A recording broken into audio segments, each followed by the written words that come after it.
ہمارے اوپر مسلط لیڈر ہیں وہ ہمیں بے شعور رکھتے ہیں، وہ ہمیں استعمال کرتے ہیں، اپنی اعلی کاری کے لیے ہمارا استحصال کرتے ہیں، تو اس کا نتیجہ ہے کہ آج بے شعوری ہر طرف پھیلی ہوئی ہے۔ السلام علیکم ورحمۃ اللہ وبرکاتہ۔ کیا حال ہے دوستو؟ آج کا ولاگ میں شروع کر رہا ہوں باغ جناح میں۔ دوستو آج بروز منگل 9 پھاگن 2079 بکرمی، 21 فروری 2023 عیسوی اور 29 رجب المرجب 1444 ہجری تاریخ ہے۔ دوستو اس وقت دوپہر کے 3:30 بج چکے ہیں اور موسم بھی کافی بدل چکا ہے۔ گرمی عن قریب اپنی آب و تاب شدت و حدت کے ساتھ آنے والی ہے۔ آج 28 درجہ حرارت ہے۔ اس سے آپ اندازہ لگائیے کہ فروری ابھی مکمل نہیں ہوا اور موسم اتنا زیادہ گرم ہو چکا ہے۔ جس طرح پاکستان میں سیاسی میدان بڑے گرم ہیں، حکومت اور اپوزیشن عمران خان اور پی ڈی ایم آپس میں گتھم گتھا ہے۔ روز گارڈن کے اندر اور نئی کیاریاں بنا کے بھی پھول لگا دیے گئے ہیں۔ یہاں گلاب کچھ نئے لگائے گئے ہیں، یہ کیاری نئی بنائی گئی ہے۔ کچھ کلیوں سے پھول کھل چکے ہیں اور نئی کلیاں بھی آ گئی ہیں۔ یہ بھی نئی کیاری بنا کر یہاں گلاب لگائے گئے ہیں۔ یہ گلاب تو پرانے ہیں، یہ گملوں کے اندر سے مجھے لگتا ہے کہ نکال کے یہاں لگائے گئے ہیں، کیونکہ ان کی جو شاخیں ہیں یہ کافی موٹی موٹی ہیں، بالکل نئے نہیں ہیں۔ یہ آگے جو سارے لگائے گئے ہیں یہ گلاب نوجوان ہیں اور یہ بوڑھے بوڑھے گلاب لگ رہے ہیں، لیکن خیر جب ان کو گلاب لگیں گے، پھول اوپر آئیں گے تو بہت ہی خوبصورت منظر ہوگا۔ اس سارے باغیچے میں گلاب ہی گلاب ہوں گے۔ یہاں سارے سفید گلاب ہیں۔ باغ جناح میں ٹریننگ سینٹر بھی ہے، تو خواتین کے لیے 2 ہفتے کا شارٹ کورس بھی شروع ہے۔ 1 مارچ سے کلاسز ہیں، تو جو لوگ اس کورس میں حصہ لینے کے خواہش مند ہیں تو وہ یہ نیچے ویب سائٹ ہے، اس سے فارم ڈاؤن لوڈ کر کے تو اس میں جو ہے وہ حصہ لے سکتے ہیں۔ پاکستان کے سیاسی و معاشی اور سماجی حالات بہت ہی نازک ہیں۔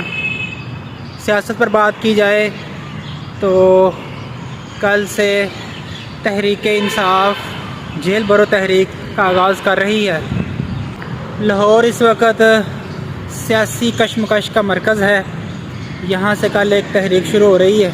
مال روڈ سے اس تحریک کا آغاز کیا جائے گا، چیرنگ کراس سے۔ جو لیڈر بھی آتا ہے وہ اپنے مقاصد کے لیے عوام کو استعمال کرتا ہے۔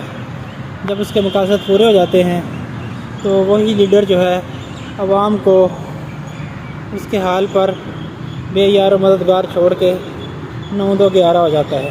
صدر مملکت نے جو الیکشن کی تاریخ کا اعلان کر دیا ہے، اس پر پی ڈی ایم بڑی سیخ پا اور غیظ و غضب کا اظہار کر رہی ہے۔ مختلف لوگوں نے اس پر مختلف کومنٹس کیے ہیں، لیکن ایک نتیجہ سارے بیانات کا یہ نکلتا ہے کہ پاکستان کے اندر عدم استحکام رکھنا اس وقت حکومتی جماعتوں کا بنیادی موقف ہے۔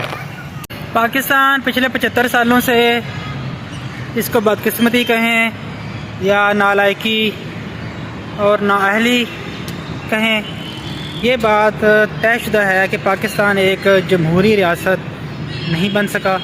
یہاں کی جو حکمران جماعتیں ہیں، رہی ہیں یا موجودہ ہیں، انہوں نے کوئی بھی اقدام جو ہے وہ جمہور کو سامنے رکھتے ہوئے نہیں کیا۔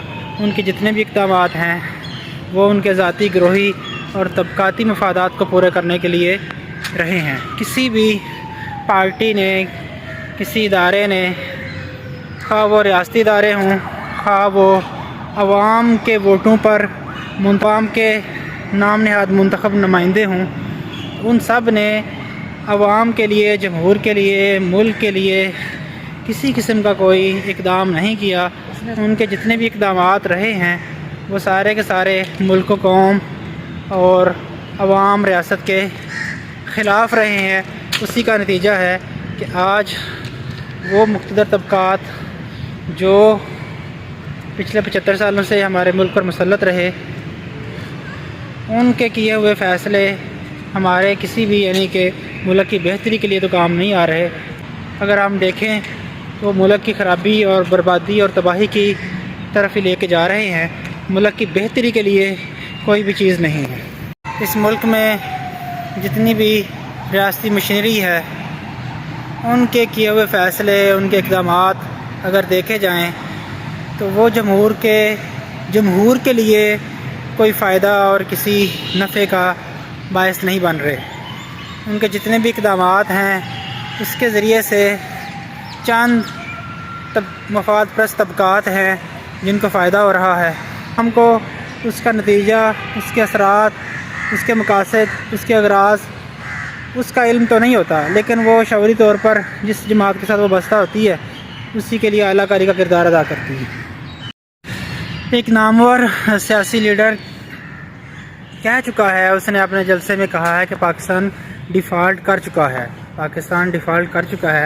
اور تو اس طرح کے جو حکمران ہیں، اس طرح کی جو سیاسی پارٹیاں ہیں، ان کا جمہوریت کے ساتھ، جمہوریت سے یا عوام سے یا جمہور سے کیا تعلق ہے، کیا رشتہ ہے؟ ان کا تو صرف اپنے سیاسی مفادات اٹھانا ان کا مقصد ہوتا ہے۔ حکومت میں آنا، 4-5 سال اقتدار کے نشے میں مست رہنا، مزے لوٹنا اور پھر چلے جانا، یہی ان حکمرانوں کی داستان ہے، اس سے آگے تو کچھ بھی نہیں ہے۔ اور پچھلے 75 سالوں سے یہاں جو مذہبی منافرت، سیاسی منافرت، اقتدار کی لڑائی، مذہبی جھگڑے اتنے زیادہ خطرناک ہو چکے ہیں کہ آئے دن اب جو ہے وہ مذہب کے نام پر کوئی نہ کوئی قتل و غارت گری کا واقعہ ضرور ہوتا ہے۔ دین اسلام جو ہر شہری کے لیے آزادی، حریت، عدل، امن اور خوشحالی کا ایک مکمل پروگرام رکھتا ہے، اسی کے ماننے والے آج شدت پسندی، مذہبی انتہا پسندی، منافرت، فرقہ واریت، گروہیت کے اندر مبتلا ہو کر جو کمزور انسان ہیں ان کے لیے وبال جان بن چکے ہیں۔ لیکن وہ جو طاقتور حکمران ہے، جو ہماری آزادی سلب کرتا ہے، جو ہم پر غلامی مسلط کرتا ہے، جو ہمارے حقوق غصب کرتا ہے، جو ہمارے لیے بد امنی کا ماحول اور نظام بناتا ہے، اس کے لیے یہ عوام نکلنے کے لیے تیار نہیں ہے۔ اس کے لیے کوئی شعوری جد و جہد اور منظم حکمت عملی اپنانے کے لیے تیار نہیں ہے۔ کیوں؟ اس لیے ہمارے اوپر مسلط لیڈر ہیں، وہ ہمیں بے شعور رکھتے ہیں، وہ ہمیں استعمال کرتے ہیں، اپنی اعلیٰ کاری کے لیے ہمارا استحصال کرتے ہیں۔ تو اس کا نتیجہ ہے کہ آج بے شعوری ہر طرف پھیلی ہوئی ہے۔ مذہبی اور سیاسی حلقوں کی طرف سے کوئی سنجیدہ اور منظم جد و جہد اور کوشش کے لیے تو کوئی بھی تیار نہیں ہے۔ صرف لڑاؤ، بڑھاؤ، مارو، قتل و غارت گری، منافرت، گروہیت، فرقہ واریت، بس اسی کے لیے جو ہے وہ اعلیٰ کاری کے طور پر، چارے کے طور پر عوام کو استعمال کیا جاتا ہے۔ اور جو بے شعوری ہے اس کے نتیجے میں ہم بھی ان کے آگے استعمال ہوتے ہیں، تو بے شعوری کے نتیجے میں ہم بھی ان کے آگے استعمال ہوتے ہیں اور ان کے لیے اعلیٰ کار بنتے ہیں۔ تو آج ضرورت اس چیز کی ہے کہ ہم اپنی اس بے شعوری اور جہالت کو ختم کریں اور علم اور شعور اور آگاہی سے اپنے آپ کو آراستہ کریں، اور کسی بھی یعنی کہ حکمران، لیڈر، مذہبی ہو، سیاسی ہو، اس کے لیے اعلیٰ کاری سے بچیں۔ یہی ہماری یعنی کہ کامیابی ہے اور پاکستان کی بھی کامیابی ہے۔ تو دوستوں، ملتے ہیں کل آپ سے ایک نئے ویلاگ کے ساتھ۔ اپنا خیال رکھیے گا، دعاؤں میں یاد رکھیے گا۔ اللہ حافظ۔